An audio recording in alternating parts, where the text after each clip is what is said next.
আমাদের থিম হচ্ছে দেশটাকে পুনর্গঠন করা। এই এত বছরে যেই সমস্যাগুলো হয়েছে সব সমস্যা থেকে পরিত্রাণ পাওয়া। এবং সেটা তো হচ্ছে আমি, আপনি বা ফারাবি নিজের জায়গা থেকে ঠিক থাকলেও তার হচ্ছে না, আমাদের সবাইকে নিয়েই চলতে হবে। দেখা গেছে যে আমাদের একটা ট্রেন্ড থাকে অলওয়েজ যে আমরা হচ্ছে যারা সমাজে নিপীড়িত তাদের উপর আমরা আরও বেশি অত্যাচার করি। এটা আমাদের ট্রেন্ড হয়ে গেছে। আমার জন্মের পর থেকে আমি এই জিনিসটাই দেখে আসছি যে রিক্সাওয়ালাকে আমরা রিক্সাওয়ালাদের মতন ট্রিট করি। 50 টাকা জায়গায় যদি 60 টাকা আছে আমরা গালিগালাজ করি। এটা আমাদেরই স্বভাব, যার কারণে তারাই কিন্তু সমাজে নিপীড়িত নিজেদেরকে মনে করে।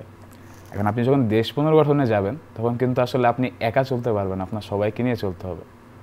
রিক্সাওয়ালাদের কিছু ন্যায্য অধিকার থাকে, রিক্সাওয়ালাদেরও হচ্ছে ফ্যামিলি চালাতে হয়, তাদের ছেলেমেয়েদেরও পড়াশোনার অধিকার আছে। আপনি যদি তাদের ছেলেমেয়েদের পড়াশোনার অধিকার, তাদের জীবিকা নির্বাহের যে অধিকার, এগুলো যদি নিশ্চিত করতে না পারেন তাহলে কিন্তু আপনি আলটিমেটলি দেশ পুনর্গঠনে কখনোই সফল হবেন না। তো তাদের যে ন্যায্য অধিকার সেগুলো আমরা অবশ্যই শুনবো।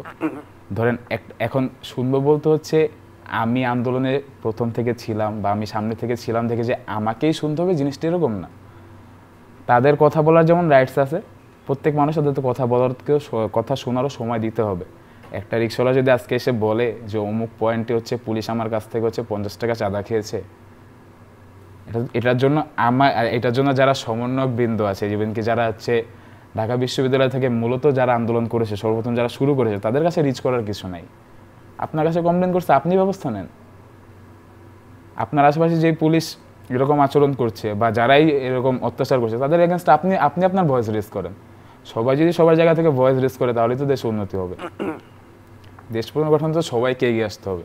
তো সেক্ষেত্রে আমি বলবো যে শুধু রিক্সাওয়ালা না, রিক্সাওয়ালা বলেন, ভ্যান চালক বলেন, সিএনজি চালক বলেন, যারাই আছে তাদের যে সকল ন্যায্য দাবি, তাদের যে সকল ন্যায্য অধিকার যেগুলো তাদের পাওয়া উচিত, অবশ্যই আমাদের কথা শুনে তাদের এই জিনিসগুলো আমাদের মেনে নেওয়া উচিত।